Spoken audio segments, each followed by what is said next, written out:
Langsungnya. Assalamualaikum warahmatullahi wabarakatuh. Perkenalkan, nama saya Naroktot dari kelas 1C Ilmu Keperawatan Dasar. Di sini saya akan menjelaskan bagaimana keseimbangan asam basa. 1. Asam. Asam adalah substansi yang melepaskan ion H+ dalam larutan. Asam terbagi menjadi dua, yaitu asam kuat dan asam lemah. 1. Asam kuat. Asam yang dapat terurai dengan cepat dan melepaskan banyak ion H+ dalam larutan, contoh HCl. Asam lemah kurang kuat melepaskan ion H+, contoh H2CO3. Adapun basa. Basa adalah substansi yang dapat menerima H+ dalam larutan. Asam terbagi menjadi dua, yaitu asam kuat dan asam lemah. Asam kuat adalah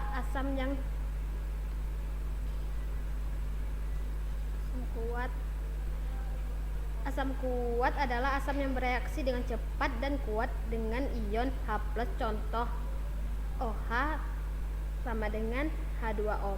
Basa lemah berikatan lemah dengan ion hidrogen, contoh HCO3. Asam dalam tubuh. Asam dalam tubuh ada dua, yaitu yang bisa menguap CO2,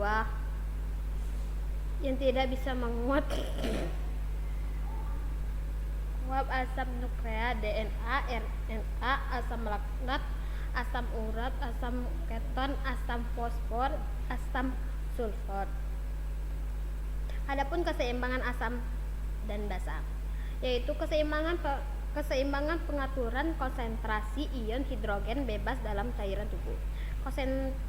Konsentrasi ion hidrogen yang sebenarnya pH adalah pH. Kuantifikasi keasaman. Ion H+ dinyatakan dalam suatu pH. pH sama dengan long.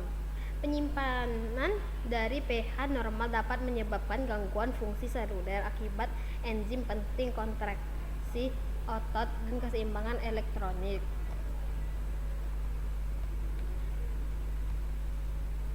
Sistem utama pengaturan asam basa tubuh. 1. Sistem Dafar atau buffer kimiawi. 2. Sistem pernafasan. 3. Sistem renal atau ginjal.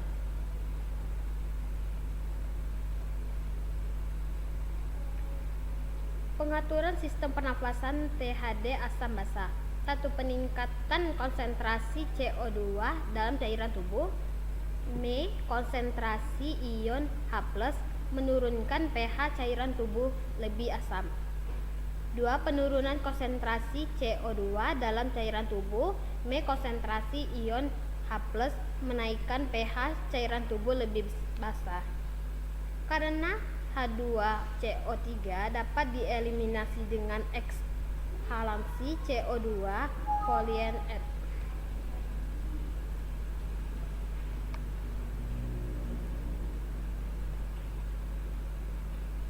Gangguan keseimbangan asam basa. Gangguan keseimbangan asam basa metabolik.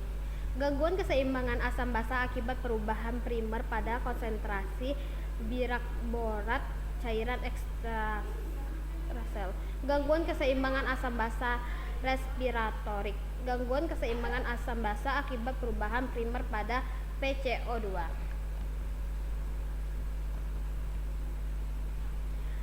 Alkalosis metabolik. HCO3 darah artikel 26 mEFL konvensasi hipertensial, mekanisme renal, pertukaran Na+ per H+, pembentukan anomia, reabsorbasi HCO3. Asidosis respiratorik.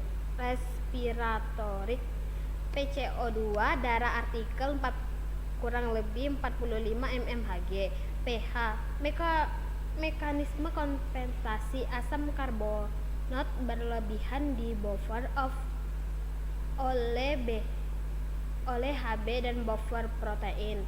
PCO2 merangsang pusat pernafasan hiperventilasi, mengeluarkan CO2 dari paru.